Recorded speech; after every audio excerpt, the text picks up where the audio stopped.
So very much for us today was like a Wednesday.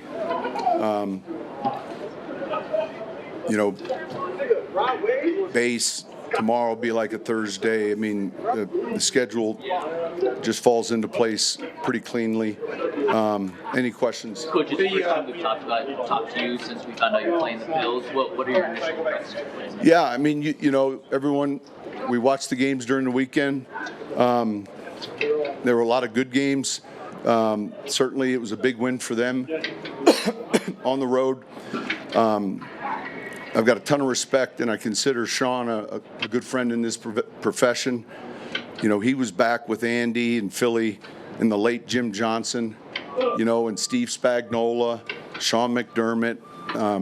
Jim was one of the finest coordinators our league's had a few, but he was a special guy, and you could see the impact he's had on these. I'm not saying younger defensive coaches, but shoot, these guys that were all getting older. But I think a lot of him, have a ton of respect for him, the team. And then you study the opponent and, obviously the quarterback, but all elements of the team differently than, as you sit there and you look at how the Chargers line up and play, front coverage, offense, they're different type teams. We really Sunday night, we'd already prepped, and then you're diving into once it's finalized. The game against Buffalo last year. Say it again? The game against Buffalo, they ran for 210 against you. Did it confirm, the needs that wound up getting you Hufanga and Greenlaw? Well, look, we were looking to improve our team, and man, we knew we were playing a real good team a year ago, and so there were a lot of things that that we felt coming away from a game like that, hey, we're not there yet, but we need to improve. Certainly those are players that help us in that regard, but we're playing the number one rushing team in football, and it's the runner, it's the scheme. They're very well coached. I mean, 3 or 4 of the offensive coaches were on my staff in New Orleans that are there now and doing a great job. So we'll have to be ready. You talked about coming off that game last year and thinking, man, we got to play this game at home. How does the mentality, the calculus change a year later? Well, I just look. We talk about earning seeds and trying to get all edges, and so it was the same way I felt, in that first year in 2006 in New Orleans when we lost in Chicago in the championship game. How do we get this game? Now, there's some myths relative to the playoffs. Home field's important relative to the crowd noise, but just look at the weekend we just had. I don't know what the numbers were. So I know our crowd will be fantastic. We've got to be ready to play our best game. The Bills, obviously, have had some injuries on the short week. You're rested, have less injuries. Does this magnify the importance of getting the number 1 seed?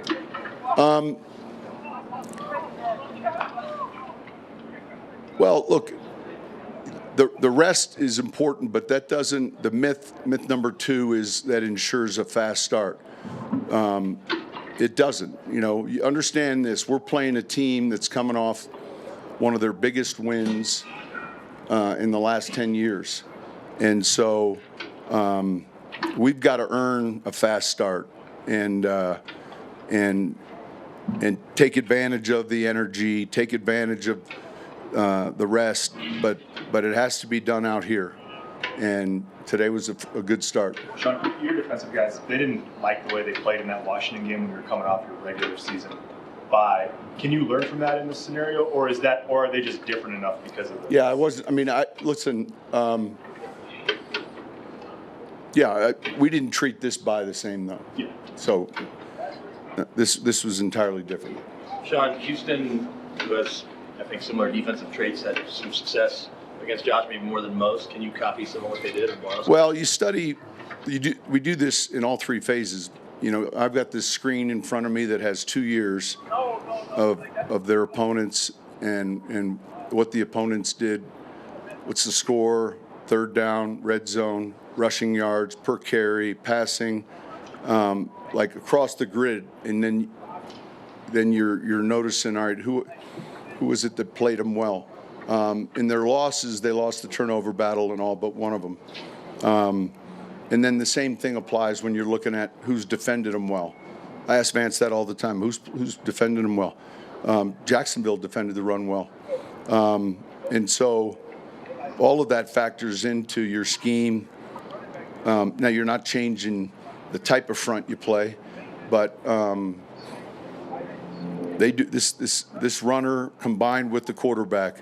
They do a real good job, and they don't do a lot with the schemes, but what they do is they do it well. Sean, having Greenlaw back for this game, his ability to attack downhill and in the run game, just how big is that and the timing of it for this one? You want him to attack downhill? Is that your, like, what do you know about attacking downhill in the run game? You don't know. Not a middle linebacker. All right, that's right. But Have him attacking downhill. It's good to have a healthy Dre Greenlaw back in the game. Yeah. Their quarterback is a classic case of you can't always stop him. You just try to contain him. Well, I think, look, he does so many things well. He's when you see him, the first time I really met him was at some golf course, and you realize how big he is and physical he is. So he's hard to bring down. He's powerful, and he's probably first in the league in second act explosives. Where he climbs, moves, and then tracks somebody. So there's a lot that goes into that relative to defending him. He's got tremendous legs.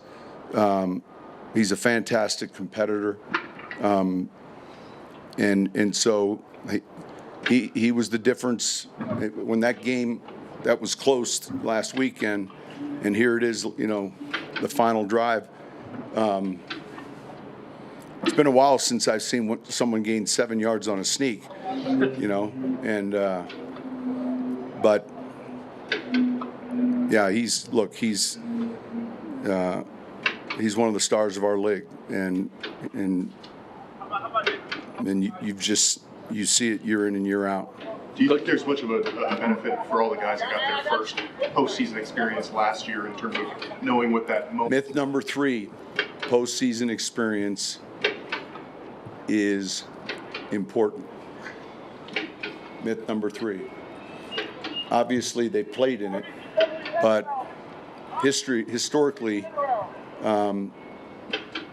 when you go back and look at teams and records, and you look at rosters, now there's about 8 of these myths, but you hit one of them.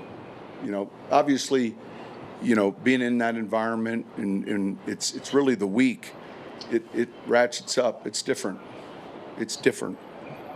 Sean, what are some of the other myths? Would you like to go through? No, you have to hit them. I'm not gonna.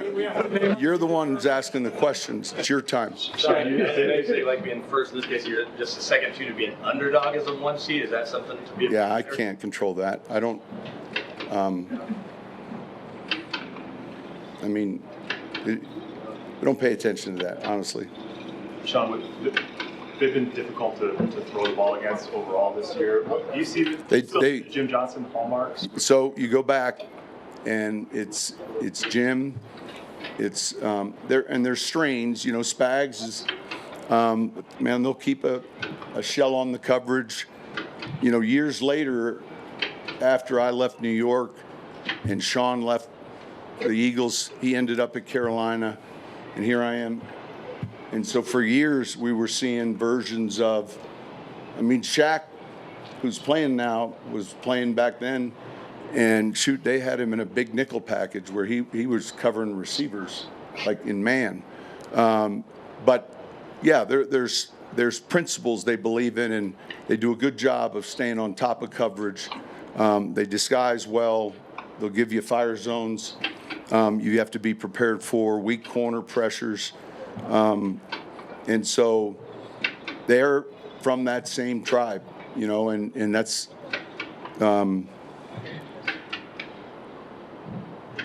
that was a really impressive tree. And I'll say it again, you have no idea how impressive Jim was. He was from Chicago, and he impacted so many coaches. I never got to work with him, but I just know working against him was late nights. Sean, it happened right as you were coming onto the field. I don't know if you saw Mike Tomlin stepping away from the Steelers. And he made I heard that. First off, man, congratulations on an amazing, and I'm not going to assume but his run there, John Harbaugh's run there, man, those guys, the consistency and the staying power, the wins, those guys are close friends, and that means 2 or 3 more coaches that I got to ask somebody where they are pregame that I don't recognize. But I heard about it on the field, so I haven't talked to Mike. But he's a close friend. Anytime I get these black and yellow or black and yellow Jordans, he's the same size as me. I send them to him, and I'm like, man, I'd never wear these colors. They're. But anyway, I wish him well. He's a close friend, just as John is, and it's part of the game. Coach, this franchise has hosted 15 divisional round games in the playoffs, but this is the first. I'm aware of it. This one is the first in a decade. What do you expect the environment to be like with having such a break in between those? And can that next step? Yeah, absolutely they can. We got to. I think I keep saying this. For years, we were conditioned to raise the noise level when they broke the huddle.